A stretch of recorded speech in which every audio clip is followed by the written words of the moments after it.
What is going on, everybody, and welcome to another episode of the Business of Strength podcast. I'll be your host today, Dan Goodman, and I am joined by a very special guest, somebody that is unique to the show. Congressman Mike Lawler is here at Varsity House today. I had the good fortune of meeting Mike on Capitol Hill through the Goldman Sachs 10K SB program last year. I invited him to come to the gym and train, and our conversation really sparked the idea. I was like, wow. There's so much of what we're talking about that I know gym owners have no freaking idea about. Would you be willing to come on the Business of Strength podcast? And lo and behold, he said yes. And without further ado, I hope you enjoy my conversation with Congressman Mike Lawler.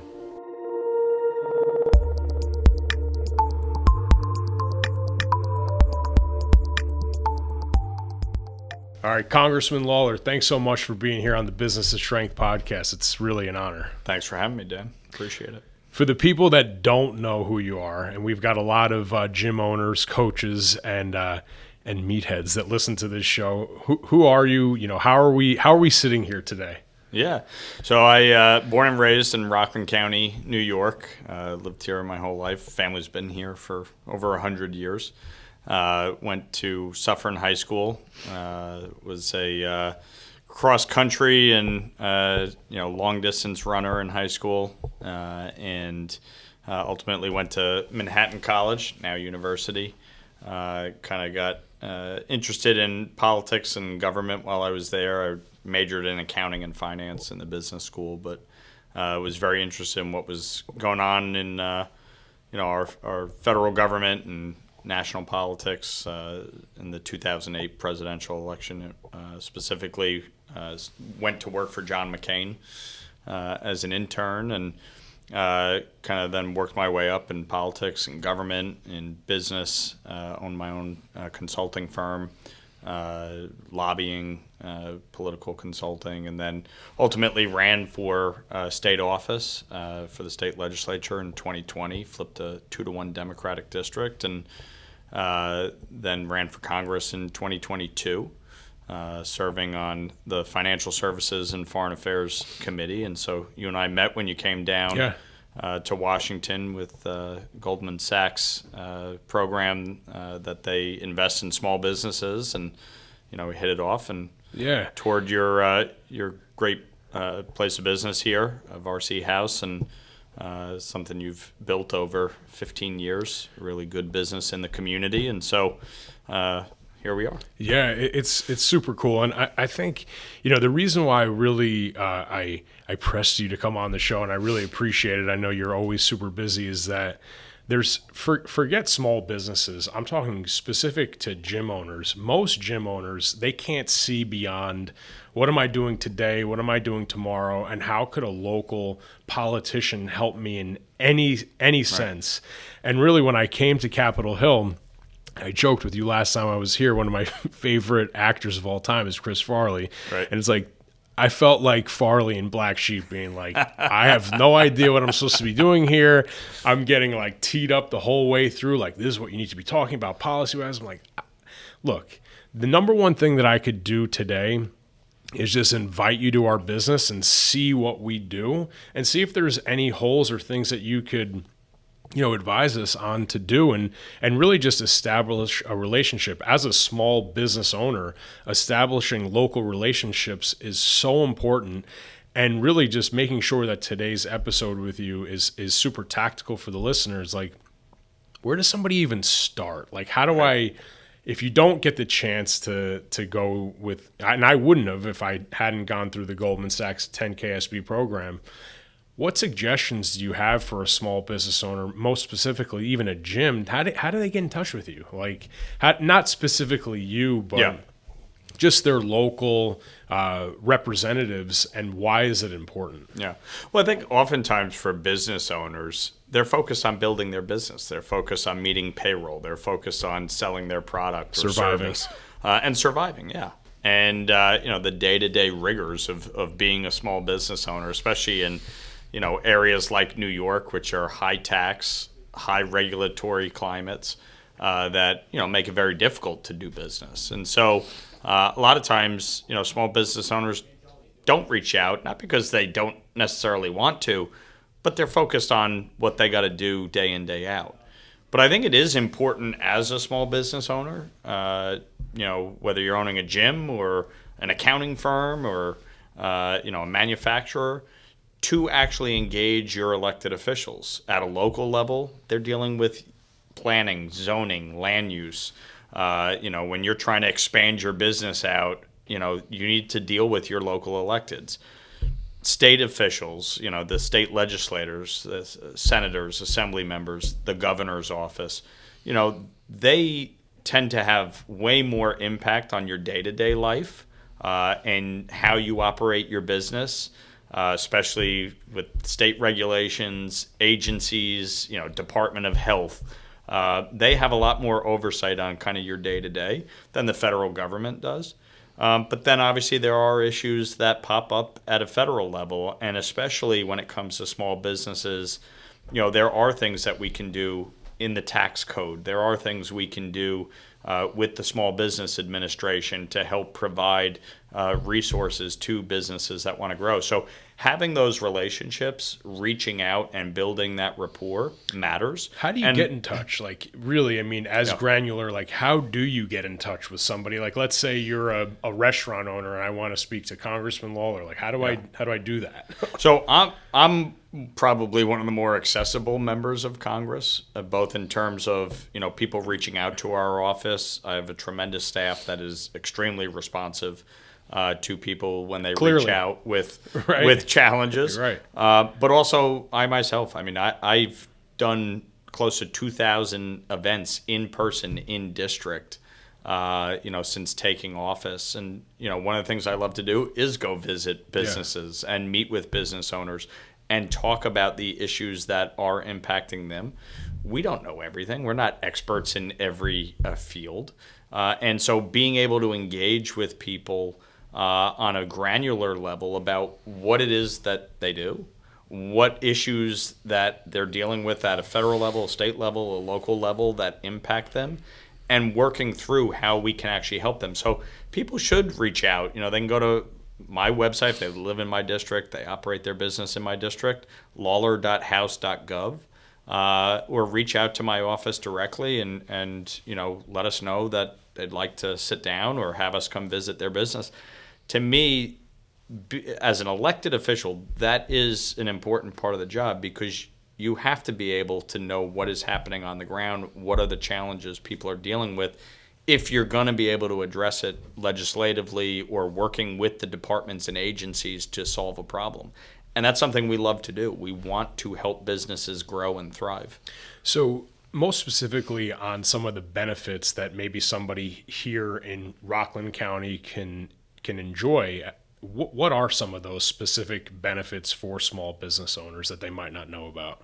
Well, I think there's a few things. One, within the tax code, we did a lot of work to help small businesses, both in terms of keeping the tax rates low, allowing pass-through entities to fully deduct their state and local taxes, allowing small businesses to be able to deduct and expense their investments upfront, as opposed to having to spread it out over a 10-year period, making the tax rates permanent, being able to have a 20+% tax deduction as a small business owner to help offset costs. These are things that we put into the tax code to really provide certainty, to allow for growth. There are numerous programs through the federal government and the Small Business Administration, and we actually had Kelly Loeffler right down the street. She came and visited Celtic Sheet Metal just a few months ago. Yeah, it's literally across the road. Right across the street from you. And, we showed her the manufacturer there and the great work that they do, and we talked about opportunities that the Small Business Administration has to help businesses grow. And to be able to provide loans. They provide a lot of loans at low interest rates, et cetera, to really help businesses thrive. And in addition, really, at a state level, there are a number of programs that the states try to provide to help small businesses with investment. And But this is why it's important to engage your elected officials to understand what opportunities are available, and where you can access all of these different resources depending on what type of business you are and what you're trying to do, whether it's hiring new employees. At a local level, a lot of times they have the IDA and other agencies that provide, pilot programs or payment in lieu of taxes to help offset your tax burden as you're building, or creating new investments. So there's a lot of opportunity. It's just a question of being able to identify what you qualify for and how to actually access it. Yeah, and connecting the dots, like one thing I don't want to brush over too much here is I speak with gym owners all the time, and one of the biggest, and at least in our space, one of the biggest constraints is hiring, and not only hiring, but retaining great employees. Yeah. What suggestions do you have there? Is there anything at the state level where it's a shared resource, a piloted program? Like I know there's been internship programs. Healthcare is always something that small business owners face.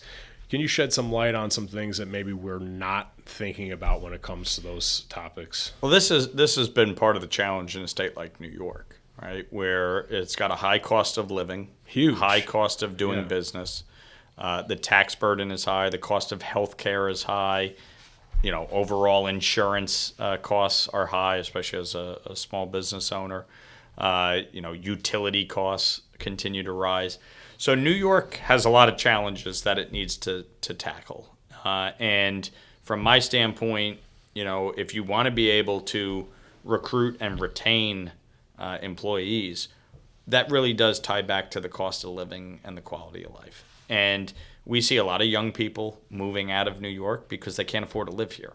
And it's not just New York, New Jersey, Connecticut. It's expensive in the Northeast. You look at a place like Long Island, like how do you have a personal trainer who can live on their own who's 25 years old? It's especially if you're on hourly wage. It's impossible. It's very, very difficult to be able to buy a house or even rent an apartment. I mean, rent costs have gotten out of control. So there's a number of things that need to happen in New York. Number one, the tax burden, it needs to come down. You need to figure out a way to reduce the overall personal income and property taxes, as well as the tax on small businesses in particular.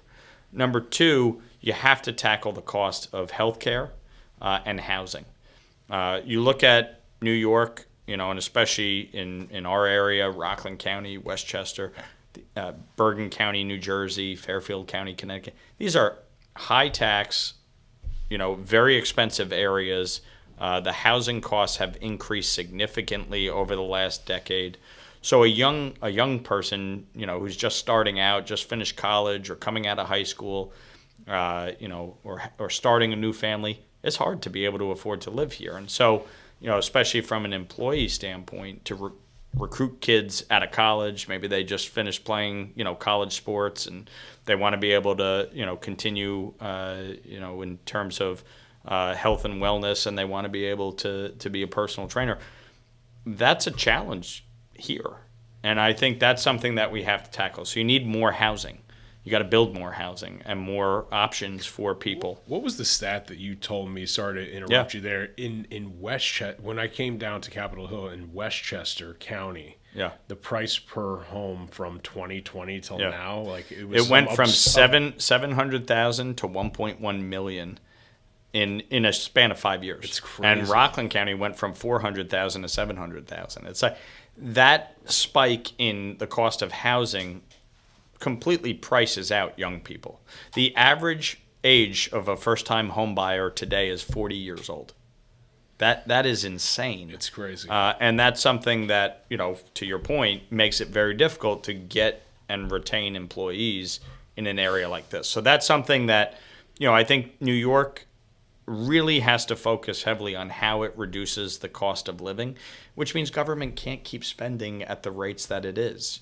At a state level, at a federal level, at a local level, you got to curtail the spending at some point. You have to rein in the largesse and excess of government and live within the means of the taxes that are raised. And so this is something that, this is a kind of a fundamental problem. If you're a small business owner, you could take a loan, but at some point you got to pay it back. Yeah. And you can't live outside your means or you go bankrupt. And you won't be able to actually provide the services or the goods or you won't be lent any more money. It Correct. happens all the time. But unfortunately, in government, that's not the case. Yeah. And so this is a challenge that, I think a state like New York in particular and New Jersey as well is very difficult to deal with. So, to me, this is a big issue when it comes to employees. We are losing population.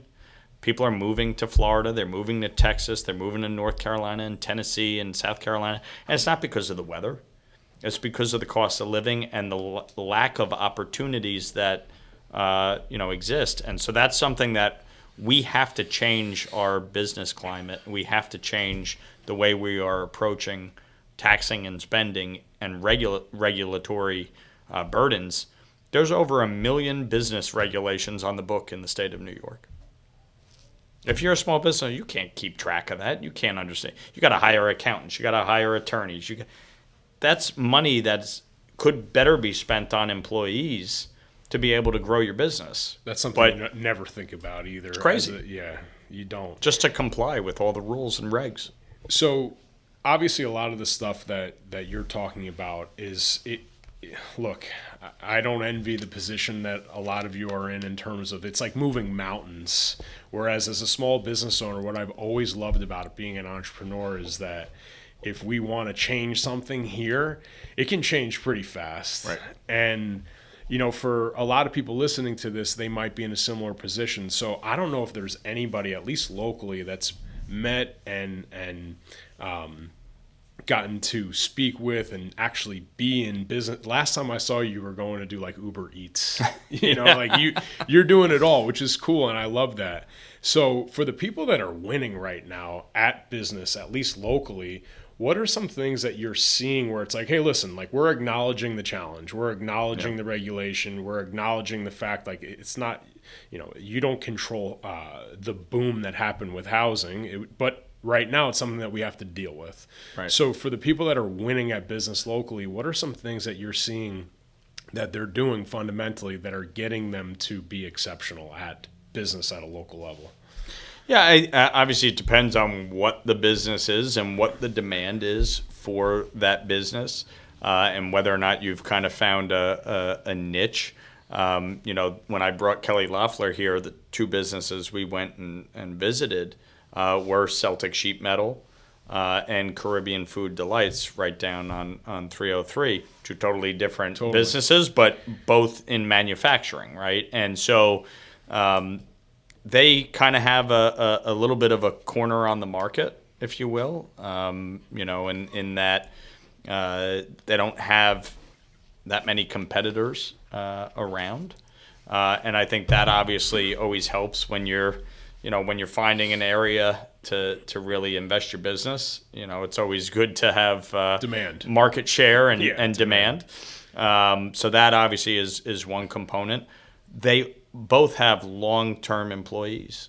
I think your employees matter, and you want your employees to be happy and to succeed with the success of the business.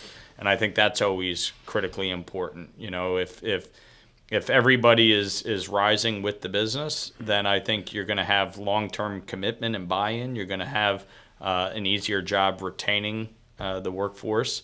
And you have people who are dedicated to seeing the success of the business. And so I think that level of buy-in is always critical. Obviously the tax climate and regulatory climate matters in terms of how you deal with this. But I think a lot of it is relationships, because if you're invested in the community, if you engage the community, if you build the relationships with the elected officials and community leaders, and you are, supporting other local businesses, nonprofits, people recognize that level of engagement and they appreciate it and they want to reciprocate. And so I think, with any business, to me, like with anything in life, it is relationship driven. And if you are invested in the community is generally invested in you. And I think that's something, is that, folks, as they build their business, should always keep in mind. You don't get anywhere in life without the support of others. And certainly, don't succeed no matter what you do unless people are there to help you along the way. So I think a big part of it is relationships, having good employees, being invested in the community, and having, a product that meets the demand, right, whether it's product, service, that meets the demand of the community that you are in. I look at it too, like in twofold. Obviously, for you, you're going to have to run for office. It's every 2 years, right? So like it's almost like you're campaigning all the time if you want to stay, right? I mean, I don't know about that world, but I would assume that you're pretty much having to meet and create relationships all the time or sustain them. It's like running a marathon every single day. Good thing you're a cross-country runner. Yeah, it takes a lot of endurance. But I look at I just look at how my career here has progressed over time. Like, look, I was training people nonstop all the time, right, which is a relationship business. And now I'm trying to help fill the book of other coaches here. Yep. But it definitely has become I'm not saying doing it nearly to the level that you are, but very locally, it's establishing and doing business with our other local business owners, going to the local deli, knowing the local cops, giving them a deal to come train here, speaking to the fire departments, and just being active when somebody's hosting a charity event, going and just it's being a good freaking neighbor, and being neighborly where I look at some of the success that we've had as a business. Joe, who you met earlier, he started his business in 2006. I started in 2009. And the two things that you touched upon is long-term employees. The first thing that you do when you walk into our business is we honor the people that have been with us 5, 10, and 15 years. And I'm proud to say that we have multiple people in each category. Right. We're a 20-year-old gym business. So we're proving that it can be done. And we've established a relationship with local universities to foster our internship program. It's cheaper labor where people are living home, they're in school, and it's become a focal point for our success, which has been humongous. And the second thing is just having relationships in the community. Like that is the only reason why we're still here, because there's a lot of great service providers that know the X's and O's of strength training. Right. But they didn't want to leave their four walls, or they didn't want to leave the rack on the floor. You have to get out and meet people and shake hands and ask people what they need and lend a helping hand, which, is the campaign trail. Yeah. Right? It is. No question. I've always said, having owned my own business, having obviously run for office, there's not too much dissimilar. It's all relationship driven.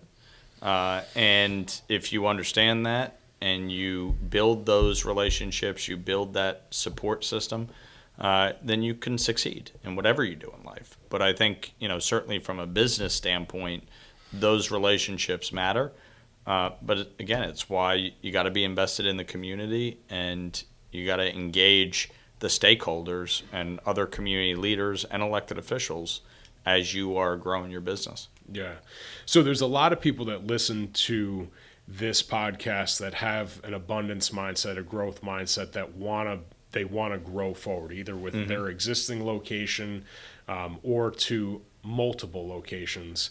For somebody that is listening to this that wants to grow beyond their one brick and mortar space, do you have any suggestions on things that they need to be wary of, things that they need to be asking, doors they need to be knocking on in terms of financing with the SBA, anything, any word of advice that you would have for somebody looking to open more than one location in the state, right? Well, I will say that is one of the reasons why knowing your local electeds matter, because one of the impediments that a lot of business owners face is especially when you're trying to build a new building. And going through that process with the local land use boards and the town, and going through that construction process can be cumbersome. There can be a lot of delays. There can be a lot of costs associated with it.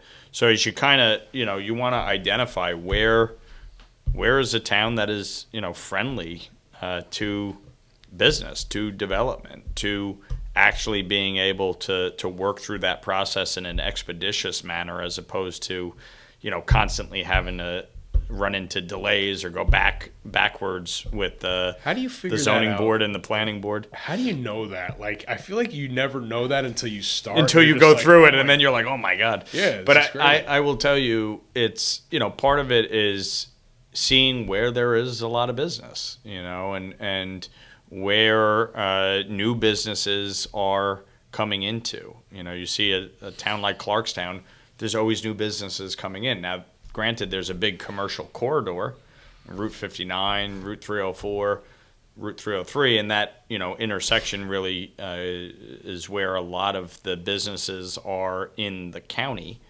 But they clearly have an established record of working with businesses to advance through the process relatively quickly. Other towns are more cumbersome, and that's true across the state. And so, understanding that and knowing as you look to expand, A, where do you have a more hospitable environment?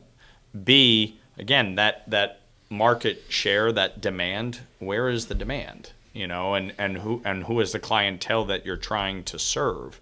And so having an understanding of some of the demographics of a community matters when you're trying to sell your service or product, and who you're actually trying to market to. And I think those are two key elements as you work through trying to grow your business. In addition, obviously, to finding, where's a favorable loan, whether it's through the SBA or whether it's through a community bank. One of the things that we're doing on financial services is trying to really enact some big reforms to community banks to make sure that they have more capital to help support small businesses and to be able to help them grow and invest. And so these are things that we look at a federal level to see what we can do to help businesses grow. Yeah. Without asking you a loaded question, like if you owned a gym, I think a better question for the audience would be, you know me, our gym business, from the outside looking in, and obviously some intricacies and some people that we've worked with. Just like what's a piece of advice or maybe something that I'm not looking for here at Varsity House, and maybe something that you could shed light on that I need to be just in tune with? Yeah. Look, I think you guys have a very good brand. I think the people that have used your gym really have had very positive things to say. Cool. Thanks. But I think obviously as you kind of continuing to grow out, the question is, and especially, you happen to be right on the border of New York and New Jersey. Mm-hmm. So your clientele tends to be a little bit more in the southern part of the county and even, New Jersey residents that you're getting in. I think part of the question is how do you kind of grow a little bit, throughout the rest of the county, or get a little bit more engagement in areas that might not, kind of get the word of mouth, if you will. So that's something that I think always look at, is whether through social media or other forms of advertising, how do you push this out? You have competitors of course within the area, and obviously you can't house everybody here, but the bottom line is you certainly have opportunity to grow. And so I think part of it's just like how do you branch out a little bit more geographically, but targeting the clientele. Social media obviously has become a force for multiplier for businesses to be able to market at relatively low cost compared to the old days of having to either do television advertising or direct mail. You can do this more targeted and more, direct to the people that you're seeking to serve. So I think that, to me, I would just say is like, how do you branch out beyond kind of the word of mouth that you already have? Even like just speaking with you and just seeing like any politician's campaign trail, you see like you are all using every medium of media that there is: social, paid, TV, direct mail, in-person events. Like you're hitting every finger of the marketing glove. Yep. Whereas I'm thinking here to myself, like, yeah, well, we do paid ads, we do social, but I probably have not done a joint venture with another business outside of like Orangeburg. Right. Like I probably ever. And probably should, or try any kind of mailers. And look, what's old Listen, is new. you guys aren't that far off the Palisades, so like you can get people from Clarkstown. You can even get people from Stony Point and Haverstraw. I mean, it's just, I think part of it's who's the clientele you're trying to get and how do you target them. But yeah, look, in politics, I mean, we have to use every form of marketing. You have to be engaging people where they are. And today, obviously, it's primarily on this. Of course. But that's a key component. Something that's interesting too, like and you don't have to get into specifics, but for a campaign, will you get a budget and it's like, hey, Mike, you have to spend this budget. Like it has to be done. Is that how it goes? Look, my race is going to be one of the most expensive in the country, so it's going to be about $60 million between both sides. So it's a lot of advertising and TV and mail and digital and text messages. And obviously you're trying to saturate the market of your target audience, your target universe that you're going after. But it's expensive. Yeah. And to get the message out and to break through all the noise that's out there and to get your message out. And so as a small business, you don't have unlimited resources to do marketing. I mean, that's part of the challenge, which is why social media has been an effective tool for a lot of small businesses, especially if they're using it on a continuing basis and creating content and getting that kind of organic engagement. But it's something that at the end of the day you got to maximize every dollar that you can towards marketing to attract new revenues. And I think one thing for the gym owners that listen to this, or personal trainers, like standalone businesses, whatever it may be, you have to spend the time. If you don't have the money, you have to spend the time. And ideally, you're spending time and money. And I look at somebody like yourself, and obviously, it's nonstop. You're running that marathon, but you're spending a tremendous amount of money and a tremendous amount of time. I was speaking with a gym owner earlier yesterday, and it's a nice business. They're doing over $500,000 annually. And I asked, I said, hey, what are you doing for marketing? And I'm on their email list. It's been very little.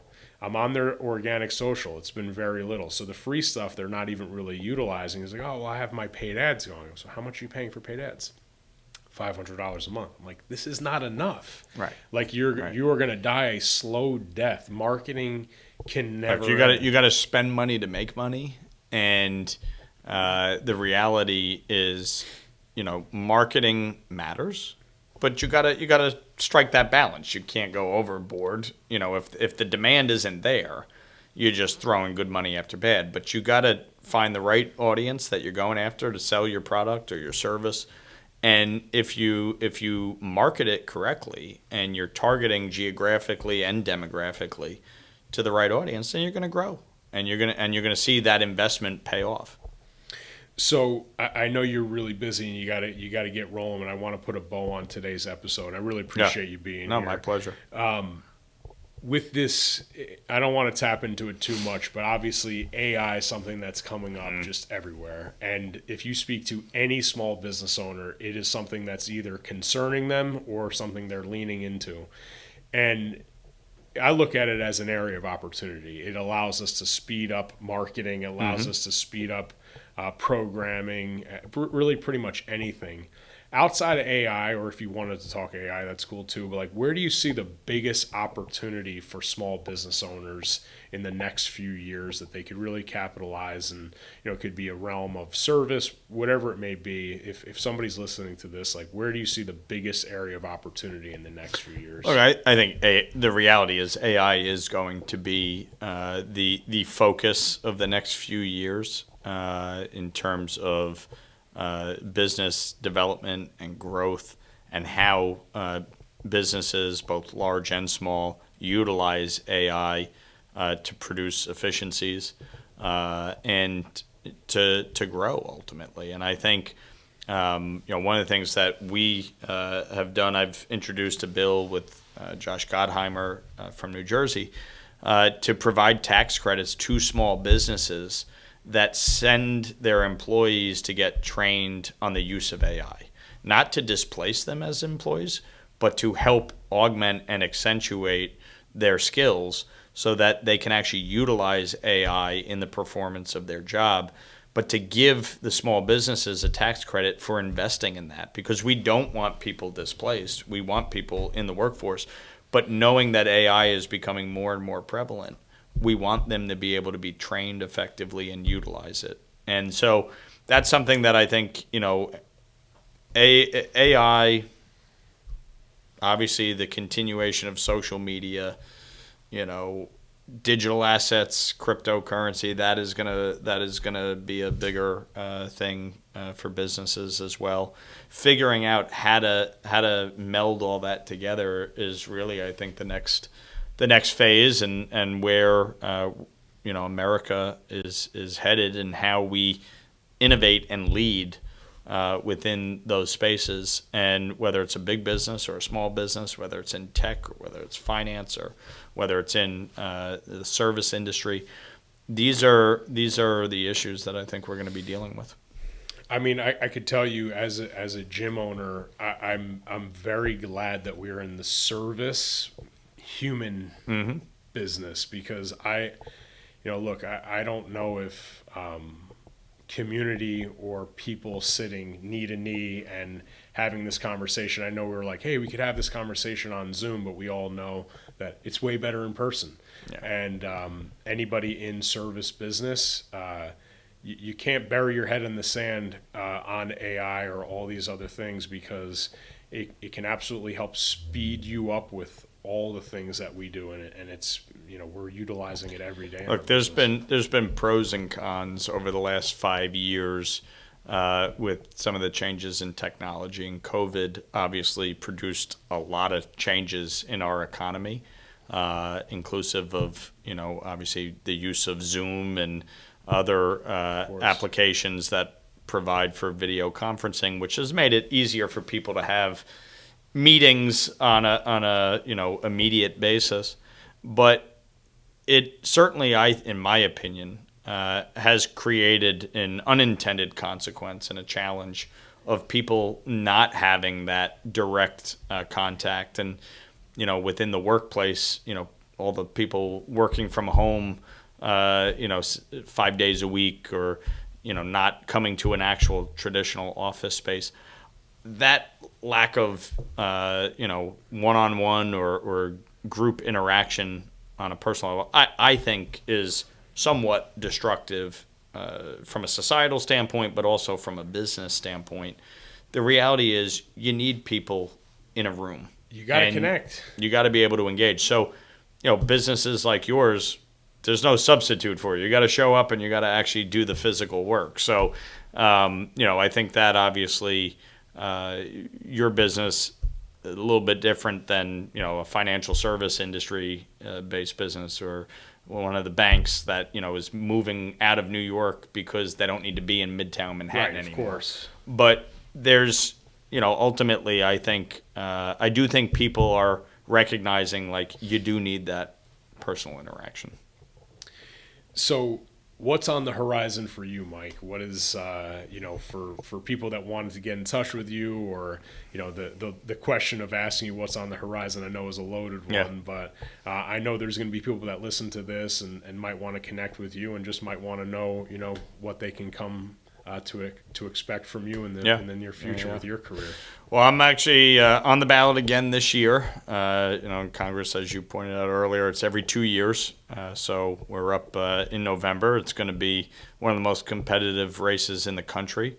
And it's a $60 million race at that, so expensive. We're focused heavily on what we got to do on the official side and the work I'm currently doing in Congress, and then obviously the campaign. So that's my focus. I got a 4-year-old daughter and a 17-month-old daughter. So, when I'm not running around 7 days a week, I try to spend as much time at home as I can. Sleeping 4 hours a night. Yeah, exactly. I know we were busting your chops about getting you here more permanently trained, but I know you got your hands full. So for people that want to get in touch with you, Instagram, I know you mentioned a website earlier. Yeah, on the official side, our social media accounts are at Rep Mike Lawler, and on the campaign side, it's at Lawler4NY.